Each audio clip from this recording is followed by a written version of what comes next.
ये रेलवे में इस्तेमाल किया जाने वाला ऑटोफोन है, जो इसे हम 2 वायर भी कहते हैं। तो सामान्यतः रेलवे एक्सचेंजेस में लगाए जाते हैं। ये 2 वायर पे चलता है और ये सामने आप देख रहे हैं, इसका ये HMT है और ये कॉइल कार्ड है, ये डायलिंग पैड है, नंबरिंग है, फास्ट और रीडायल का है, स्टार है, हैश है, डायलिंग मैट्रिक्स है, DTMF डायलिंग के मैट्रिक्स है ये। इसके पीछे ये RJ11 इनपुट के लिए RJ11 इसमें कनेक्शन दिया हुआ है, RJ11 तार लगती है। और इसके एक है P और T, जो आपके सामने दिखाई दे रहा है, P और T, पल्स और टोन। इस तरह से ये हमारे पास ऑप्शन है। यह फ़ोन रेलवे में सबसे ज़्यादा इस्तेमाल किया जाता है। इसे एनालॉग फ़ोन भी कहते हैं। इस फ़ोन में सामान्यतः जो फाल्ट आते हैं वो है इसमें डायल टोन नहीं मिलना, ट्रांस नहीं होना, रिसीव नहीं होना। इसके अलावा नंबर डायल नहीं होना, एक ही नंबर बार बार ही डायल हो जाना, कोई नंबर नहीं डायल होना। ये सारी समस्याओं के समाधान के लिए तमाम तरह की इसके हमने एक सामान्य जो ये अनुरक्षक है, इसके देखता है क्या क्या फॉल्ट आता है। यह टेलीफोन एक्सचेंज से 1000 ओम जिस लाइन का लूप रेजिस्टेंस 1000 ओम है वहाँ तक काम करता है। मतलब अगर केबल का डाया है, केबल की जो डाया बढ़ने से उसका लूप रेजिस्टेंस कम होगा, उसी हिसाब से डिस्टेंस इसकी बढ़ती जाती है। कुल मिला के ये ऐसा नहीं है कि दूरी पे है, ये लूप रेजिस्टेंस पे काम करता है।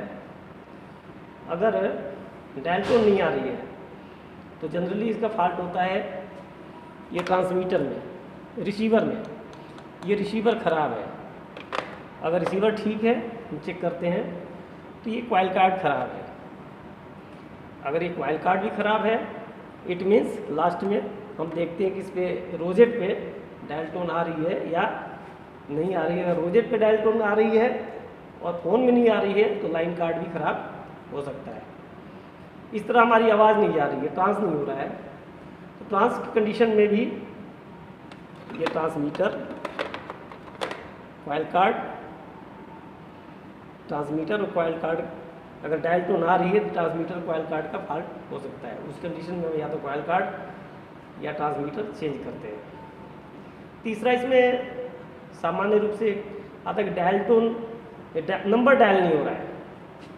नंबर डायल ना होने का सबसे पहला रीज़न ये है कि जो नंबरिंग है, इसके पीछे एक डायलिंग पैड है जो एक PCB के साथ टच है।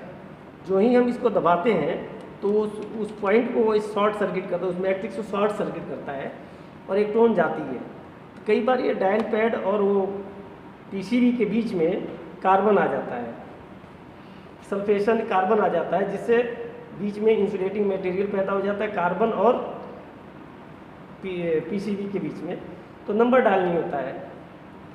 कई बार होता है कि एक रोल डायल नहीं हो रही है, कोई एक नंबर डायल नहीं हो रहा है या सभी डायल नहीं हो रही हैं। तो सब में यही कंडीशन है। अगर हम डायल पैड साफ कर देते हैं, सब कुछ ठीक ठाक है, तब भी डायल नहीं हो रहा है, इसका मतलब इसके अंदर जो PCB में डायलिंग IC है वो ख़राब हो गई है। फिर हम वो डायलिंग IC को चेंज करते हैं। इस तरह एक ही नंबर बार बार डायल हो रहा है, इसका मतलब इस कीपैड पैड में कोई ना कोई नंबर दबा रह जाता है या R बटन दबा रह जाता है, जो हम HMT उठाते ही नंबर डायल हो जाता है। इस तरह से ये एक सामान्य सा इस टेलीफोन के बारे में। इसी तरह मेजर फॉल्ट इसी तरह के आते हैं और ये सामान्य सा हम इसका निदान करते हैं, इसको ठीक करते हैं और इसकी मेंटेनेंस में हम प्रिकॉशंस का लेते हैं। इसी तरह रेलवे में कंट्रोल कम्युनिकेशन के लिए हमें टेलीफोन्स की ज़रूरत पड़ती है, जिसमें 4 वायर कंट्रोल फ़ोन और 2 वायर कंट्रोल फ़ोन महत्वपूर्ण होते हैं। जहाँ पे कम्युनिकेशन 4 वायर पे है वहाँ 4 वायर कंट्रोल फ़ोन लगाया जाता है। जहाँ पे कम्युनिकेशन 2 वायर पे है वहाँ हम 2 वायर फ़ोन लगाते हैं। ये सामान्य सा फ़ोन है, इसमें डायलिंग करने के लिए कोई प्रोविज़न नहीं है। सिर्फ इनकमिंग में जब कंट्रोलर किसी स्टेशन विशेष का कोड दबाता है तो इस कंट्रोल फ़ोन के साथ लगा हुआ WSC वे साइड इक्विपमेंट में उसका जो कोड है सिलेक्ट होता है और WSC इसको 12 वोल्ट की सप्लाई देती है, जिसमें लगा हुआ बजर लगभग 3 या 3.5 सेकंड तक बजता है। ड्यूरेशन अधिक भी हो सकता है, कम भी हो सकता है, बजता है। और यहाँ पे LED होती है जो ग्लो करती है, जिसे स्टेशन मास्टर उठा के, और ये इसका प्रेशर स्विच है PTT। जब भी उसने बात करनी होगी तो ये PTT वो दबाएगा, वरना उसकी आवाज़ नहीं जाएगी। PTT दबा के फिर वो बात करेगा। सुनने के लिए हमेशा ये इसकी ऑडियो जो रिसीव होता है हमेशा ऑन रहता है। ट्रांस को इस PTT स्विच के द्वारा हम रोक देते हैं, जिससे कम से कम डिस्टरबेंस हो, कम से कम नेट कंट्रोल वर्किंग में प्रॉब्लम आए। दूसरा इसमें भी वही प्रॉब्लम आती है, जैसे घंटी नहीं आ रही है तो इसका मुख्य फॉल्ट ये होता है, 2 तरह के फॉल्ट आते हैं। अगर घंटी नहीं आ रही है तो या तो इसका जो गेन मिल रहा है आपके WSC में, जो पावर गेन है, पावर का जो लेवल है वो कम है। कई बार ऐसा देखा गया कि पावर का लेवल ज़्यादा होने पे भी घंटी नहीं बजती है, घंटी मिस होती है। अगर वो ठीक ठाक है तो इस टेलीफोन के अंदर बजर लगा हुआ है, बजर ख़राब हो सकता है। हम इस टेलीफोन को खोल के उस बजर को अलग निकाल के और एक अलग से बैटरी पे उसको लगा के देखते हैं क्या बजर ठीक है या नहीं है। अगर बजर ठीक नहीं है तो बजेगा नहीं। अगर बजर हम उसको 12 वोल्ट की बैटरी पे लगा के, किसी भी बैटरी पे लगा के हम चेक कर सकते हैं। इवन तो 6 वोल्ट भी हम लगा के चेक करेंगे तो भी आवाज़ आएगी, थोड़ी कम आएगी। और उसी बजर में एक सर्किट होता है RBT, रिंग बैक टोन का। कई बार ऐसा होता है कि घंटी बज रही है और रिंग बैक टोन नहीं जा रही है, जिसे कंट्रोलर को पता ही नहीं है कि वो उसी स्टेशन पे घंटी हो रही है या नहीं हो रही है। उस कंडीशन में हमें बजर को ही चेंज करना पड़ता है, क्योंकि बजर में ही रिंग बैक टोन सर्किट का प्रोविज़न होता है। इसके अलावा कई बार इसका ट्रांस नहीं हो रहा है। ट्रांस ना होने पे कंडीशन में एक तो PTT ख़राब हो सकता है, एक ये ट्रांसमीटर ख़राब हो सकता है जिसके अंदर है, या ये कॉइल कार्ड ख़राब हो सकती है, या इसके साथ में जो 8 वे कार्ड लगी हुई है ये ख़राब हो सकता है, जो WSC तक जाती है। ये 3-4 चीज़ें हैं जो हम खोल के हम चेक कर सकते हैं क्या फ़ाल्ट है। 8 वे कार्ड फाल्टी है, कॉइल कार्ड फाल्टी है, ट्रांसमीटर फाल्टी है, PTT स्विच फाल्टी है। ये सारी चीज़ें देखने के बाद ही हम डिसाइड कर पाते हैं कि हमारी ट्रांस क्यों नहीं जा रही है। कई बार हमें रिसीव नहीं मिलती है। रिसीव ना मिलने की कंडीशन में हम ये देखते हैं कि क्या हमारा रिसीवर ठीक है।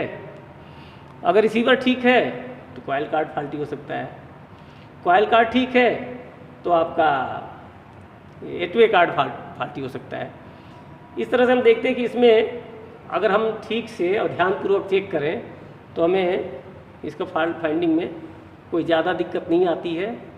और कई बार इसमें ये भी होता है कि आवाज़ तेज़ आ रही है, ट्रांस कम है, तो WSC इस फ़ोन के अंदर भी इस तरह का प्रोविज़न है, प्रीसेट लगे हुए हैं जिसे ट्रांस और रिसीव हम लोकल लेवल पे कम कर सकते हैं। इसके अलावा WSC में भी प्रीसेट्स लगे हुए हैं ट्रांस और रिसीव दोनों को कंट्रोल करने के लिए, जिससे हम आवाज़ की लेवल को कम या अधिक कर सकते हैं। ये टेलीफोन सामान्यतः ज़्यादा इसमें एक और भी दिक्कत आती है कि इसका प्रेशर स्विच है तो प्रेशर स्विच दबा रह जाता है। जनरली इंडियन रेलवे में, भारतीय रेलवे में जो स्टेशन मास्टर होता है तो जब भी वो बात करता है तो इस फ़ोन को उठाएगा, उसकी आदत बन गई है, ऐसे ठोकेगा और ठोक के वो बात करेगा, जबकि ये प्रैक्टिस गलत है। हम लोग मना करते हैं तो भी ये लोग नहीं मानते, अपनी वाली करते हैं। और इस कि वो कहते हैं कि भाई इसका वो बात नहीं हो रही है, जबकि अगर नॉर्मली हम उठाएं तो ये क्रैडल स्विच है, अपने आप ही उठ जाता है, क्रैडल स्विच अपने आप उठ जाता है। अगर नहीं उठ रहा है तो दो तरह के इसके फॉल्ट हैं, या तो इस टेलीफोन की बॉडी में जिस खांचे में ये आपका क्रैडल स्विच फंसा हुआ है वो थोड़ा सा चौड़ा हो गया है या घिस गया है, या क्रैडल स्विच की जो उसके अंदर स्प्रिंग होती है उसकी टेंशन कम हो गई है, या क्रैडल स्विच भी में वो घिसावट हो गई है, घिस गया है, जो प्रॉपरली काम नहीं कर रहा है।